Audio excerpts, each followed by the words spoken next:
চার্জশিটে তো নাম আসামি হিসেবে কে আছে, সাক্ষী হিসেবে কে আছে, কি হিসেবে আছে সেটা হচ্ছে বড় কথা।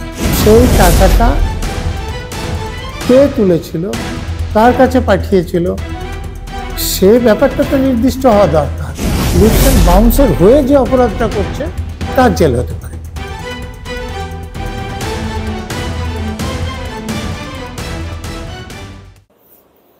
স্যার আপনাকে মাধ্যমে স্বাগত।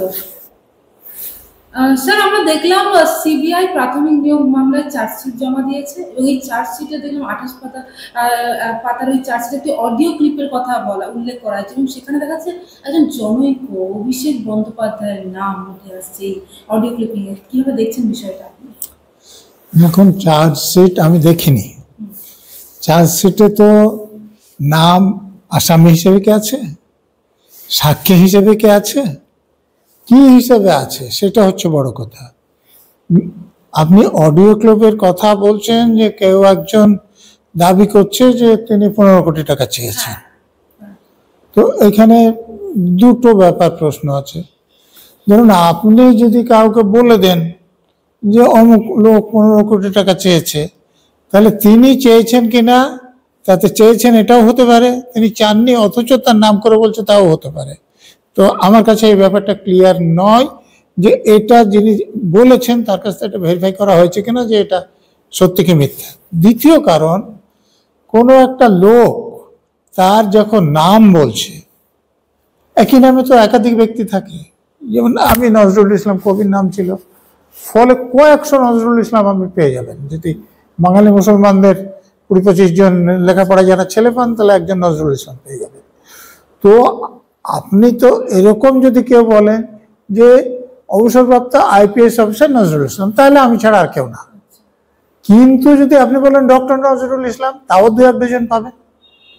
MBBS পাস করা নজরুল ইসলাম পাবেন, PhD করা নজরুল ইসলাম পাবেন। তাহলে শুধু নজরুল ইসলাম বলা যথেষ্ট নয়। একটা ব্যক্তি যার কথা বলা হচ্ছে তার নাম, তার বাবার নাম, তার ঠিকানা, এগুলো যদি বলা থাকে তখন বলা যাবে যে এই ব্যক্তিটিকে।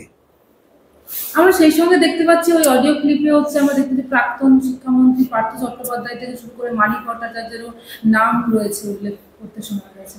না, সেগুলো কি পার্থ চ্যাটার্জি বলে উল্লেখ আছে, না প্রাক্তন শিক্ষামন্ত্রী পার্থ চ্যাটার্জি বলে উল্লেখ আছে, মানিক ভট্টাচার্য বলে উল্লেখ আছে, না ওই প্রাইমারি বোর্ডের মানিক ভট্টাচার্য বলে উল্লেখ আছে?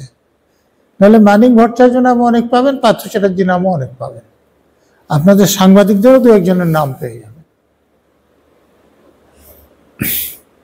তাহলে বিষয়টা আপনি কিভাবে দেখছেন, এই সম্পূর্ণ যে বিষয়টা যে নাম উঠে আসা? দেখুন, অডিও ক্লিপে ধরুন আপনারা 2 জন কথা বলছেন, তাতে কারো একজনের নাম বললেন, সেখানে যদি কারো নাম থাকে এবং নামটা যেভাবে বলা হচ্ছে যে তিনি 15 কোটি টাকা চেয়েছেন, কিংবা যদি অন্য অ্যামাউন্ট হয় যে এত কোটি টাকা দিতে হবে, তাহলে যারা চার্জশিট দিচ্ছেন এটা তাদের কর্তব্য দাঁড়ায় যে যিনি বলছেন তার কাছ থেকে নির্দিষ্ট করা যে এই যে আপনি একটা নাম বলছেন সেই নামটার তার বাবার নাম কি, তার ঠিকানা কি। পার্থ চট্টোপাধ্যায়ের ক্ষেত্রে প্রাক্তন শিক্ষামন্ত্রী বলে লেখা আছে, সুজয় কৃষ্ণ ভদ্রের ক্ষেত্রে chief operating officer of lifts and bounce বলে উল্লেখ করা হয়েছে। কোনো সন্দেহ নেই। কিন্তু আপনি অভিষেক ব্যানার্জি বললে লিফটস এন্ড বাউন্সের অভিষেক ব্যানার্জি, শাসক দলের নেতা MP অভিষেক ব্যানার্জি, না কোনো রাস্তাঘাটে গান করে বেড়ানো কোনো অভিষেক ব্যানার্জি, তো সেটা যতক্ষণ না বলা হচ্ছে তো নির্দিষ্ট করে কাউকে বোঝাবে না, যে কেউ হতে পারে।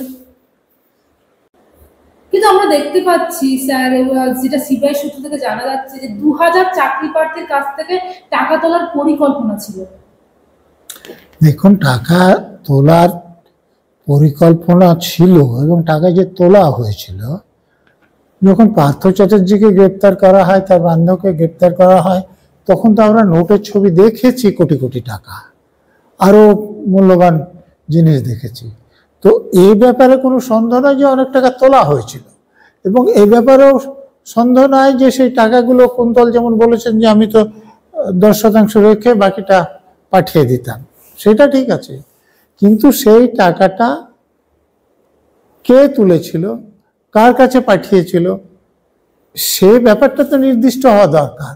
কোনো তদন্তকারী সংস্থা যখন একটা অডিও ক্লিপে একজনের নাম উল্লেখ করছেন তারা চার্জশিটে, তখন এটা তাদের দায়িত্বের মধ্যে পড়ে যে যাদের কথায় তার নামটা আসছে তাদেরকে জিজ্ঞাসাবাদ করে তার প্রকৃত পরিচয়টা বের করাও তাদের দায়িত্বের মধ্যে পড়ে। কেন তারা করেননি আমি জানি না।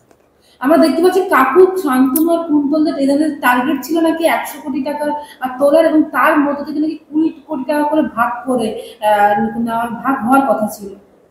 হ্যাঁ, তো যারা অপরাধী তারা যে ষড়যন্ত্র করছেন, ক্রিমিনাল কনস্পিরেসি বলে আইনের ভাষায়, তো সেটা করে তারা কত টাকা তুলবে, কত টাকা কাকে দেবে, কত টাকা নিজেরা ভাগ করে নেবেন, এটা পুরোটা অপরাধমূলক কাজ। সে ব্যাপারে তো কোনো আমি বিতর্ক দেখছি না। এই যে নাম, কিন্তু আমরা দেখেছি যে স্লিপস এন্ড বাউন্স কোম্পানি বারবার এই যে নিয়োগ দুর্নীতিতে নাম উঠে আসছে, তার একজন তো অধিকর্তা হিসেবে তো অভিষেক বন্দ্যোপাধ্যায়ের নাম উঠে এসেছিল, যেখানে ওনার পরিবারও যুক্ত ছিল। লিপস অ্যান্ড বাউন্স যদি কোনো অপরাধ করে, আচ্ছা, তো একটা কোম্পানির সে অপরাধের দায়ী হবেন যারা তাদের ডাইরেক্টর আছেন, সে কোম্পানির হয়ে যারা সিদ্ধান্ত নিয়েছেন। তো ওখানে কি বলা হয়েছে যে লিপস অ্যান্ড বাউন্স সে অপরাধটা করেছে, এবং সেখানেও তদন্তকারী যারা সংস্থা তাদেরকে নির্দিষ্ট করতে হবে যে তখন ডাইরেক্টর কে ছিলেন, সিদ্ধান্ত কে নিয়েছিলেন, কে দায়ী হবে। লিপস অ্যান্ড বাউন্স তো কোম্পানি আর্থিক দিক দিয়ে তাকে দায়ী করা যেতে পারে, কিন্তু লিপস অ্যান্ড বাউন্সকে তো জেলে পাঠানো যাবে না। অতএব লিপস অ্যান্ড বাউন্সের হয়ে যে অপরাধটা করছে তার জেল হতে পারে। কিন্তু আমরা দেখতে পাচ্ছি এই নাম আসার পর থেকে দেখছি, আমরা দেখলাম অভিষেক বন্দ্যোপাধ্যায়ের আইনজীবী তিনি পাল্টা এটা বলছেন যে রাজনৈতিকভাবে নাকি কালিমালিপ্ত করার চেষ্টা চলছে। দেখুন, তিনি বলেছেন আইনজীবী, তিনি আইনের কথা বুঝবেন। শুধু একজন অভিষেক ব্যানার্জি হচ্ছে সেটা তিনিও হতে পারেন, অন্য কেউ হতে পারে।